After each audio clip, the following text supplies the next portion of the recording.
Dicen que la muerte avisa, pero a veces lo hace en susurros que nadie escucha, o en silencios tan profundos que se confunden con la rutina. Francisco Villa, el centauro del norte, el hombre que había desafiado imperios y dictadores. Este personaje había cambiado la guerra por una vida más tranquila en su hacienda de Canutillo. Ya no era el guerrillero indomable que recorría el norte a galope. Ahora vivía una vida más tranquila, rodeado de tierras fértiles, ganado y los fantasmas de una revolución que, aunque victoriosa, lo había dejado marcado de por vida. Villa hablaba de política, de libros, del futuro, pero aunque él ya había colgado el rifle, su nombre aún era un eco temido en los pasillos del poder. Sus enemigos no habían olvidado y menos aún perdonado. Mientras él atendía su rancho, en la capital se estaba fraguando su lamentable final. Álvaro Obregón, presidente de la República, no podía dormir tranquilo sabiendo que Villa seguía vivo. ¿Y si volvía a tomar las armas? ¿Y si decidía lanzarse a la política? ¿Y si algún enemigo lo usaba como estandarte? Pancho Villa sigue siendo un símbolo, dijo Obregón en voz baja, como si temiera que alguien más lo escuchara. Si ese hombre se levanta otra vez, no habrá quien lo detenga, murmuró Calles, sirviéndose una copa de coñac. Obregón no contestó de inmediato. Solo se limitó a acariciar el mango de su brazo de metal y mirar por la ventana de su oficina. Luego, con un tono frío, casi indiferente, sentenció: Villa es un símbolo que ya no podemos darnos el lujo de mantener con vida. Plutarco Elías Calles, su ministro y cómplice en tantas otras jugadas sucias, asintió sin decir palabra. No necesitaban más. Villa representaba un riesgo, no por lo que hacía, sino por lo que podía hacer.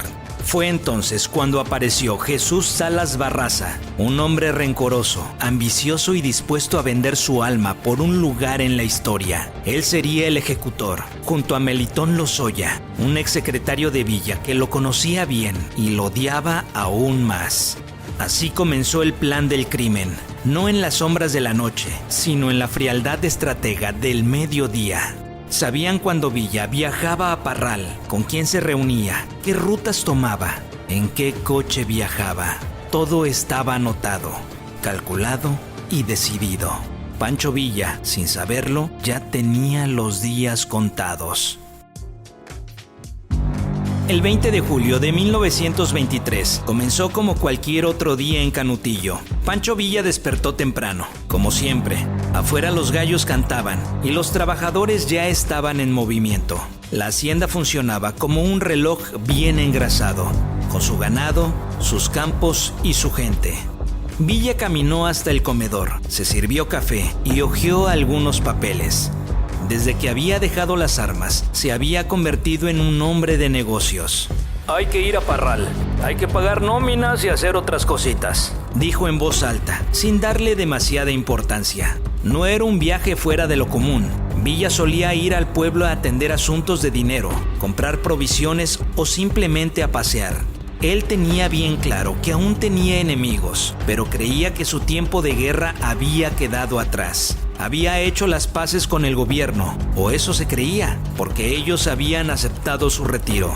Y aunque algunos lo veían con recelo, no imaginaban que alguien se atrevería a desafiarlo en pleno día. Lo que no sabían es que la muerte ya estaba en camino. Horas antes, en Parral, un grupo de hombres se reunía en secreto. Jesús Salas Barraza repasaba los detalles del plan con voz firme. Cada hombre tenía su puesto, su función y su momento. No podía haber fallos. Villa confía en su gente, dijo Melitón Lozoya con una sonrisa torcida. No se lo espera. Las armas estaban listas. La emboscada estaba en su lugar. Mientras tanto, en Canutillo, Villa y sus hombres se subieron al automóvil. El Dodge negro brillaba bajo el sol. Villa tomó el volante. Sabía manejar con destreza y le gustaba la sensación de control que el auto le daba. «Nos vemos al rato», dijo a uno de sus trabajadores antes de arrancar. El motor rugió. Nadie en la hacienda sabía que esa era la última vez que verían a Francisco Villa con vida. El camino a Parral transcurría con normalidad. Pancho Villa iba al volante, disfrutando de la carretera. Junto a él viajaban sus hombres de confianza: Claro Hurtado, Rafael Madreno, Ramón Contreras y Celso Hurtado. Entre risas y pláticas, el viaje parecía uno más, sin prisa ni preocupación. En Parral, los conspiradores ajustaban los últimos detalles. Jesús Salas Barraza se aseguraba de que todos estuvieran en posición. La calle Benito Juárez, por donde sabía que pasaría el Dodge negro, estaba estratégicamente ocupada. A los costados, pistoleros esperaban escondidos tras muros, puertas y esquinas. Las armas estaban listas, los dedos tensos sobre los gatillos. «No debe quedar vivo», murmuró Salas Barraza. Uno de los hombres miró hacia el final de la calle y levantó la mano en señal de alerta. A lo lejos, el sol reflejaba sobre el capó del automóvil de Villa. Estaba cerca, muy cerca. Dentro del auto, Villa aminoró la velocidad. Observaba las casas y a la gente, que lo miraba pasar con una mezcla de respeto y miedo. Lo que no sabían es que alguno de esos rostros eran parte de la trampa. Fue entonces cuando lo sintió. Un escalofrío, una sensación extraña, como si algo estuviera fuera de lugar. «Demasiado silencio», murmuró para sí mismo. Claro Hurtado, a su lado, también notó algo extraño. «Oiga, mi general, ¿no le parece raro que haya tan poca gente en la calle?» Villa frunció el ceño, pero ya era tarde. Un destello metálico en una ventana, un movimiento brusco en una esquina y luego el primer disparo.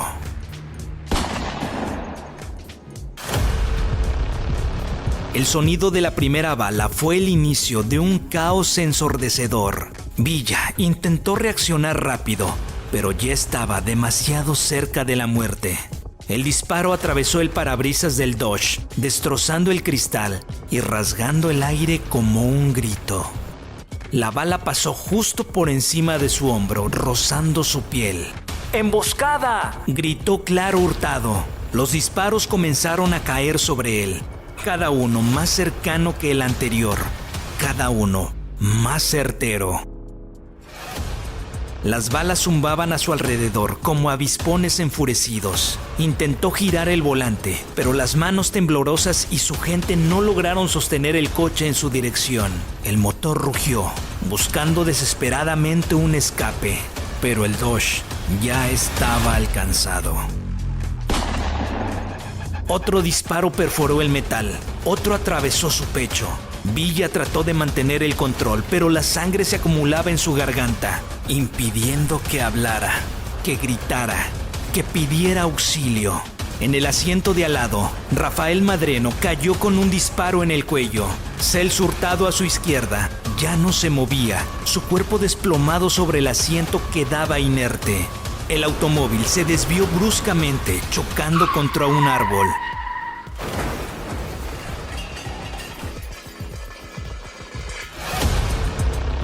La violencia del impacto hizo que el mundo entero pareciera detenerse por un segundo. El Dodge negro, símbolo de su nueva vida, quedó destrozado en medio de la calle. Silencio. Solo silencio.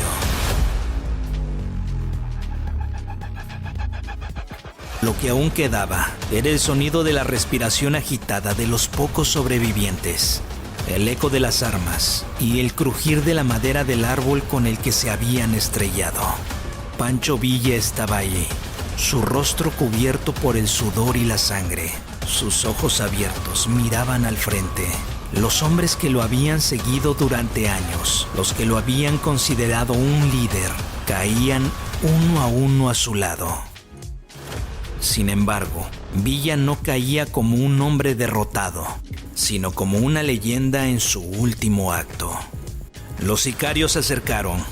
Jesús Salas Barraza caminó hacia el vehículo con una calma tensa. Miró a Villa, a los hombres caídos, y en su interior El odio que lo había impulsado a tomar esta decisión había encontrado su cumplimiento.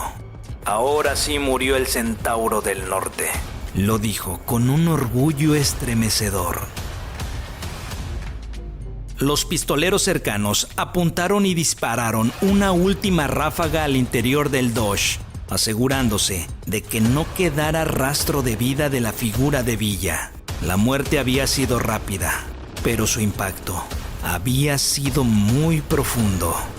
Con un gesto, Salas Barraza ordenó a los hombres dispersarse rápidamente. La escena quedó en silencio, con el viento moviendo las hojas de los árboles y las balas aún humeando en el aire caliente. Villa, Pancho Villa, ya no era más que un cuerpo tendido en la calle, pero su nombre, su mito, seguiría vivo en las voces de quienes lo conocieron, en los relatos de quienes lo temieron, en las canciones que seguirán cantando generaciones enteras. La revolución, con todo su desgaste y sufrimiento, ya no lo tenía. Pero Pancho Villa, el hombre que nunca dejó de ser un símbolo de lucha, jamás sería olvidado. Pancho Villa fue asesinado el 20 de julio de 1923 en un atentado organizado por un grupo de conspiradores con la participación directa de figuras del gobierno mexicano de la época, principalmente de la administración de Álvaro Obregón. Aunque Villa había dejado las armas y se retiró a su hacienda en Canutillo, su presencia seguía siendo vista como una amenaza para el gobierno de Obregón y el sucesor, Plutarco Elías Calles. La razón de su muerte se basa principalmente en la política de poder que existía en ese entonces. Villa aún mantenía una gran influencia entre cientos de sectores de la población, especialmente en el norte del país. La muerte de Villa, lejos de ser un simple final, se ha convertido en una pieza clave de la narrativa histórica de la Revolución Mexicana.